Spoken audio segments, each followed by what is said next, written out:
Hola a todos y bienvenidos y bienvenidas a la clase de hoy. Yo soy el profe Ángel Darío, docente nacional, y te traigo un tema fenomenal: velocidad de reacción y los factores que afectan la velocidad de reacción.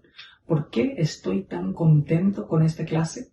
Porque vas a ver más adelante que te vas a volver todo un científico o toda una científica. Pero antes que nada, vamos a hablar de la levadura de panadería. ¿Qué tiene de especial la levadura? La levadura tiene de especial que tiene unas enzimas que se llaman catalasas, que lo que hacen es aumentan la velocidad de reacción de la descomposición del peróxido a agua y a oxígeno gaseoso. ¿Por qué esto es importante? Porque a concentraciones muy altas del peróxido de hidrógeno, nosotros podemos estar en peligro, nuestros organismos pueden estar en peligro porque esta sustancia puede llegar a ser dañina porque tiene algo que se llama un radical, entonces puede romperse en radicales que luego van de cadena a cadena a cadena y crean diferentes reacciones químicas que nuestro cuerpo no quiere. Entonces, casi cada organismo vivo tiene esta enzima, la catalasa, y la levadura de panadería es una de las mejores para estudiarlas porque es un organismo simple, pero eucarioto, o sea que tiene un núcleo, podemos ver todos sus organelos y demás, entonces es muy bueno para estudiarla. Entonces yo quiero que vos pienses un poquitito en por qué crees que la levadura se utiliza tanto en la biotecnología como en la panadería. Socializa la respuesta a esta pregunta con tu profe, con tus compañeros, por el medio que ustedes se comuniquen. Y luego quiero que veas esta pregunta, quiero que respondas a esta actividad. Quiero que utilices el texto anterior para escribir la reacción de descomposición del peróxido de hidrógeno. Más o menos, yo ya tenía una idea, entonces lo único que tienes que escribir es la fórmula de estas sustancias y el tipo de reacción que va. Sería tan fenomenal también que en la flechita pongas catalasa, que indica que es un catalizador de esa reacción. Aunque es importante aclarar que esa reacción ocurre naturalmente en el cuerpo. Lo que la catalasa hace es nada más aumentar la velocidad de reacción. Entonces, vamos a la clase de hoy. Primero, vamos a hacer una retroalimentación de algunos conceptos como la velocidad de reacción. ¿Qué es la velocidad de reacción? Exacto. Te sabes lo que es la velocidad de reacción porque lo vimos la semana anterior. La velocidad de reacción es el cambio que sufren los productos en concentración en base a un tiempo. Muy bien, esa es la velocidad de reacción. ¿Cuál es la parte de la química o de la ciencia que estudia la velocidad de reacción? Exacto, la cinética química. Y también podemos hablar de cómo medirla. Supongamos que tenemos la reacción entre A y B que produce C y D, que son los productos, ¿no? Y la rapidez entonces se va a medir del cambio de la concentración de los productos y la de los reactivos. En los reactivos siempre vamos a tener un negativo delante del inverso del coeficiente estequiométrico porque eso está indicando que el reactivo va desapareciendo a través del tiempo, o sea que cada vez tenemos menos concentración de reactivos porque van reaccionando para producir los productos. En cambio, los productos no tienen un signo negativo porque indica que la concentración va subiendo a través del tiempo. Tiene todo el sentido del mundo, ¿verdad? Lo otro son los factores que afectan la velocidad de una reacción. Y recordemos que estos pueden ser catalizadores, puede ser la temperatura, puede ser la concentración, puede ser la superficie de contacto o puede también ser la presión en caso de los gases. Y ahora viene lo más importante, la actividad de aprendizaje, actividades de aprendizaje. ¿Y qué es lo que vas a hacer en esta clase? El propósito es que utilices el método científico para que te sientas todo un científico o toda una científica y puedas demostrar que este factor afecta la velocidad de reacción. Hay 4 factores que vamos a estudiar y entonces vos vas a poder demostrar que estos factores afectan de A o B motivo la velocidad de una reacción química. Hay algunas indicaciones generales que yo les quiero dar. Si estás en clase, por ejemplo, en clase presencial, es importante formar 4 grupos de trabajo. Pero por favor respeten el distanciamiento social. Acuérdense, a mayor distancia mejor. Solo que va a ser muy difícil que cada uno haga su experimento estando en clase porque va a llevar más espacio todavía y más material. Entonces, si estás en clase, forma 4 grupos. Y en cada grupo tiene que elegir a una persona que va a formar parte de un comité de revisión. Una persona de cada grupo tiene que formar parte del comité de revisión. Elijan, pongan el nombre de la persona que elijan y pásenle al profe. Eso va a ser al comienzo de la actividad. Ahora, algunas indicaciones generales para las personas que no están en clase, que están en casa. Entonces, si tu clase es virtual, quiero que elijas uno o más, como quieras, porque estás en tu casa, de los factores que afectan la velocidad de reacción y sigue las mismas instrucciones que los investigadores. Pero te doy una ayuda. El factor que involucra la levadura es mucho más emocionante porque hay como una más o menos explosión química. No es nada peligroso. Es importante que tengas los anteojos de seguridad si fuese necesario, pero estos experimentos no son dañinos, entonces no hay tanta precaución que se debe tomar, pero en la química siempre tomamos precauciones, así que te invito a utilizar todos los equipamientos de seguridad que tengas disponible. Muy bien. La única diferencia acá es que no vas a tener un comité de revisión ahí en clase, entonces le vas a enviar tu trabajo el profe te va a asignar un comité de reacción. Se me lengua la traba. Tu profe te va a asignar compañeros que van a formar parte del comité y vos le vas a enviar tu trabajo a esos compañeros para que ellos revisen. Muy bien. Entonces, las indicaciones para los investigadores son las siguientes. En base al factor que afecta la velocidad de una reacción, quiero que primero crees una hipótesis de cómo este factor afectará la velocidad de reacción. Por ejemplo, en caso de la temperatura. Mayor temperatura aumentará la velocidad de reacción. Esa es una hipótesis, por ejemplo. O mayor temperatura disminuirá la velocidad de una reacción. Esa es una hipótesis. Pero, ¿qué se hace con la hipótesis? Se tiene que probar la hipótesis. Entonces vas a tener que crear un procedimiento experimental que te ayude a probar esta hipótesis. Yo te doy sugerencias de materiales, pero no te digo cómo utilizar los materiales. Vos vas a crear el procedimiento para demostrar que tu hipótesis es falsa o correcta, porque una hipótesis puede ser ambas, falsa o correcta.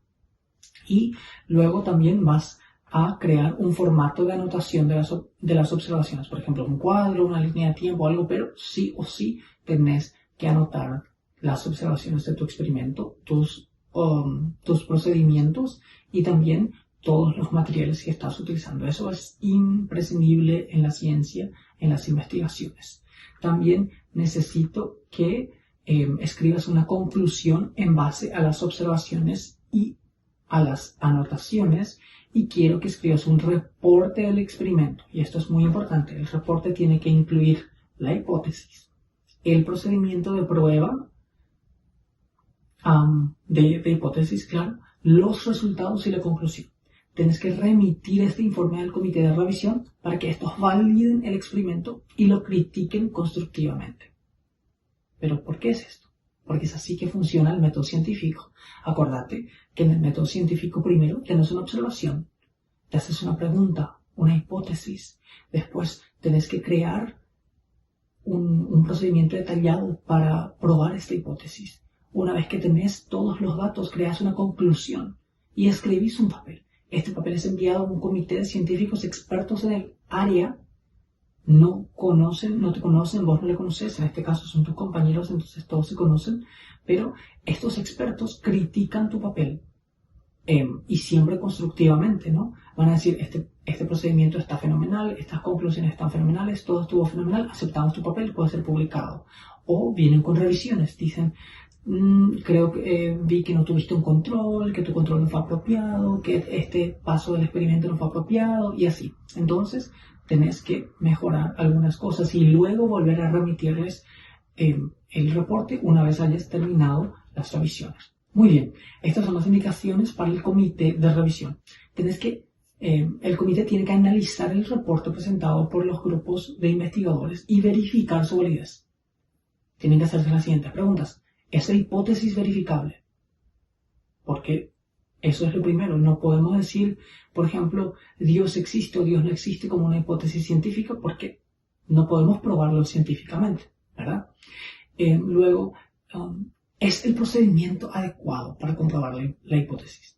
¿Fueron los datos anotados correcta y secuencialmente? ¿Puede el experimento ser reproducido por cualquier otro grupo de investigadores? Porque si solo yo hice la investigación y de ninguna manera alguien más puede reproducirlo, entonces algo está mal. Porque tiene que ser reproducido y verificado por miles de otros investigadores en el mundo. Y son las conclusiones pertinentes y en base a las observaciones. Yo no puedo hacer conclusiones que no estén basadas en mis observaciones y en mis datos. Y es la investigación aceptada totalmente, parcialmente y con revisiones o rechazada. Muy bien. Para los 4 factores, estos son los materiales sugeridos. Vas a crear los procedimientos para responder a tu hipótesis. Tenés la temperatura, la superficie de contacto, tenés la concentración y también tenés un catalizador. Y espero que estés súper emocionado o emocionada porque estás a un paso más de ser un científico de verdad, un químico de verdad, porque estás utilizando el método científico para llegar a pensar acerca de las observaciones que haces a tu alrededor y llegar a una hipótesis. Llegas a crear procedimientos que validen, que comprueben esa hipótesis. Luego creas en base a tus procedimientos, a tus observaciones, a tus datos, una conclusión que te permita llegar a un aporte para la ciencia y finalmente llegas a entregar este documento a un comité de revisión que puede aceptar totalmente, parcialmente y con revisiones o puede rechazar tu reporte. Eso es lo que hoy te traigo y espero que te guste. Yo soy el profe Ángel Darío, docente nacional. Un abrazo fuerte y espero ver sus fotos y sus videos de sus experimentos y de sus rostros felices haciendo estos experimentos en todas las redes de profes del país. Te presento el Departamento de Biomateriales de la Universidad de Nueva York, en Miami. Vean todo.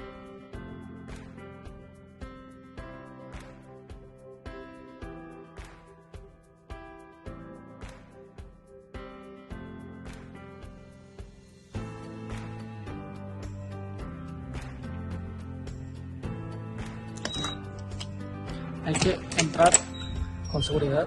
No tengo mascarilla porque soy el primero de llegar. Son las 8 de la mañana, no está nadie y voy a poder darte este tour sin mascarilla. Porque de lo contrario, si hubiera alguien más, estoy obligado a hacer mascarillas.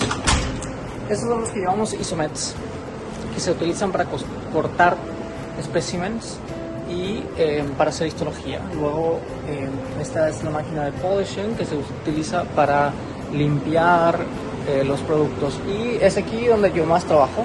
Este es el área de impresiones de 3D. Tenemos varias máquinas de impresiones de 3D por resina que son de diferentes colores. Esta es otra máquina de impresiones de 3D y la más cara y la más extraordinaria es esta porque puede imprimir cosas como colágeno, que es lo que yo estoy haciendo. Estoy imprimiendo colágeno y me encanta lo que hago. Luego más cosas. El segundo proyecto con el que trabajo es acerca de el estudio del espacio interparticular o la porosidad entre algunos materiales para implantes de huesos, y esta es una de las máquinas que utilizo. Es el micro-CT es microtomografía. Lo que hace básicamente es utilizar láser para o rayos X, perdón, para que pueda tomar para que pueda escanear los materiales y luego me pueda dar a mí información acerca de la densidad, volumen y cosas así que yo necesito ver para que yo pueda utilizar los cálculos matemáticos y de modelos para que pueda tener información importante acerca de esto. Esta es una máquina que va hasta 1200, un horno, perdón, que va hasta 1200 grados centígrados para eliminar cualquier impureza. Y este es el horno normal, que va a temperatura variable, generalmente está en 80 grados, pero puede ir a mayor, pero no tan grande, no tan alta como el de 1200. Y otro horno, incubadoras y demás. Y obviamente en cada esquina tenemos los fume hoods, que también tienen lugar para poner los desechos químicos y tal. Esto se llama el Instron. Lo que hace es compresiones en diferentes puntos axiales. Por ejemplo, en este caso es uniaxial, que solo puede comprimir o estirar en un solo axis. Esta es otra máquina que se utiliza para fatiga, para hacer estudios químicos de fatiga, mecánicos de fatiga, perdón. Y pues nada, les insto a que sean curiosos en la ciencia, que la ciencia es multidisciplinaria, la química es fantástica, la matemática es fantástica, la biología es fantástica. Entonces, a ser curiosos y a practicar la ciencia. Un abrazo fuerte, yo soy el profe Ángel Darío, docente nacional, y nos vemos a la próxima clase. Hola, soy María Jesús Pacheco, soy de Chile, soy dentista y estoy aquí haciendo mi tesis de maestría con células y materiales de regeneración ósea. Invito a las mujeres también que participen en mi investigación científica.